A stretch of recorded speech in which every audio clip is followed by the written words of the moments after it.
আমার বস ধর্ম মানেন না। আপনার বস জানতেন না, আপনি জানতেন না, আমিও জানতাম না, কিন্তু আমি বিশ্বাস করতাম।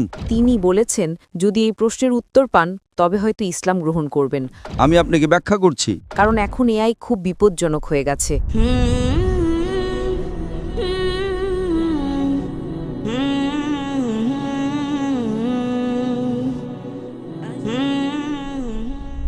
আমার নাম নিসা। আমি আরবি এবং কোরিয়ান ভাষার অনুবাদক। আমি ডক্টর জাকির নায়েককে একটি প্রশ্ন করতে চাই। আমার বস ধর্ম মানেন না, কিন্তু তিনি কিছু প্রশ্নগুলো আমাকে করেছেন। তিনি বলেছেন যদি এই প্রশ্নের উত্তর পান তবে হয়তো ইসলাম গ্রহণ করবেন। আমি উত্তর দিতে পারিনি, তাই ডাক্তার দয়া করে প্রশ্নটি শুনুন। আমার বস বলেছেন কেন কোরআনে কৃত্রিম বুদ্ধিমত্তা, এআই এবং কম্পিউটার প্রযুক্তি সম্পর্কে কিছু বলা হয়নি, কারণ এখন এআই খুব বিপজ্জনক হয়ে গেছে। এটি অনেক কিছু করতে পারে, যে কোনো কিছু সিদ্ধান্তও নিতে পারে। আমার বস এ ব্যাপারে খুব কৌতূহলী। ধন্যবাদ। আপনার বসকে বলুন কোরআন কোনো সায়েন্সের বই নয়, SCIENCE। যদি কোরআন সায়েন্সের বই হতো তবে এটি বিশালাকারের হতো। এই যে ভবনটি দেখছেন এর ভেতরে যত বই রাখা সম্ভব সব বই মিলেও এর সমান হতো না।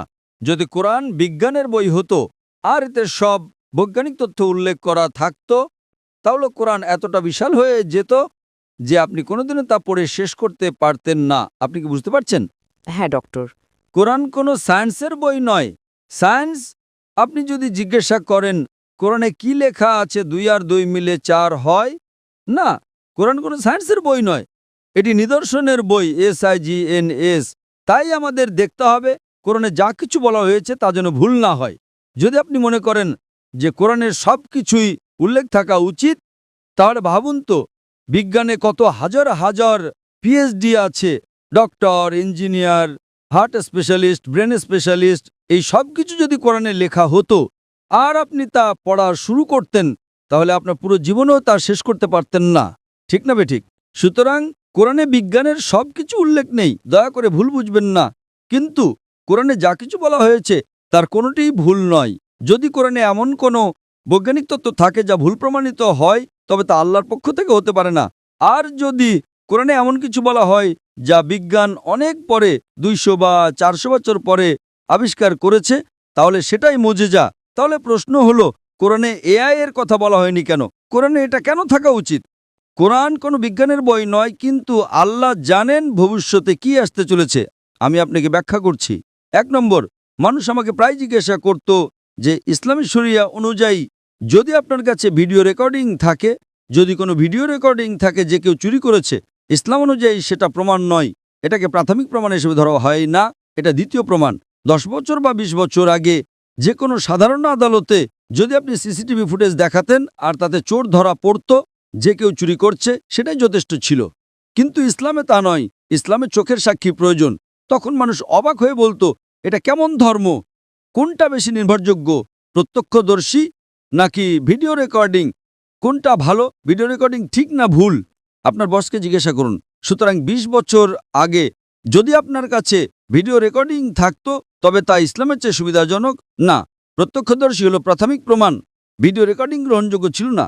আজ যখন কৃত্রিম বুদ্ধিমত্তা এসেছে, আপনি সহজেই আপনার ডাকাতের একটা ভিডিও তৈরি করতে পারেন। ঠিক না ভুল? ঠিক। সুতরাং এখন মানুষ জেগে উঠেছে। আজ এটি প্রাথমিক প্রমাণ নয়, তাই ইসলাম অনেক উন্নত। আল্লাহ জানতেন AI আসতে চলেছে। আপনি কি বুঝতে পারছেন? হ্যাঁ। আপনার বস জানতেন না, আপনি জানতেন না, আমিও জানতাম না, কিন্তু আমি বিশ্বাস করতাম। আমি বলেছিলাম না ইসলাম সঠিক, হয়তো আগামীকাল কিছু ঘটবে। আমি AI সম্পর্কে জানতাম না, কিন্তু 15 বছর আগে আমার উত্তর ছিল শরিয়া সঠিক। আমরা জানি না আগামীকাল এমন কিছু ঘটবে যে ভিডিও রেকর্ডিং যথেষ্ট প্রমাণ হবে না। এটাই ছিল আমার উত্তর, এবং আজ আমার উত্তর সঠিক। আপনি কি বুঝতে পারছেন? সুতরাং আল্লাহ AI সম্পর্কে জানেন, তাই ভিডিও রেকর্ডিং প্রাথমিক প্রমাণময়। আপনি কি বুঝতে পারছেন? হ্যাঁ। কিন্তু প্রত্যক্ষদর্শী হলো প্রাথমিক প্রমাণ। সুতরাং আল্লাহ AI সম্পর্কে জানেন। যদি তিনি সবকিছু লিখতে শুরু করেন, আপনি ছোট কোরআনই পড়েননি, আপনি চিকিৎসা, ভ্রূণতত্ত্বে সবকিছু সম্পর্কে কি পড়বেন? না, এটি টেলিগ্রাফিক মেসেজ। সুতরাং এটি ঈশ্বরের পক্ষ থেকে নয়, তা প্রমাণ করার জন্য আপনাকে ভুল খুঁজে বের করতে হবে। কিন্তু এটি ঈশ্বরের পক্ষ থেকে, তা প্রমাণ করার জন্য আপনাকে এমন জিনিসের কথা বলতে হবে যা মানুষ জানত না। আপনি কি বুঝতে পারছেন? একেই বলে অলৌকিকতা। কিন্তু এখানে সবকিছু উল্লেখ করা হয়নি। আশা করি এটি উত্তরটি পেয়েছেন। আপনাকে অনেক ধন্যবাদ ডক্টর।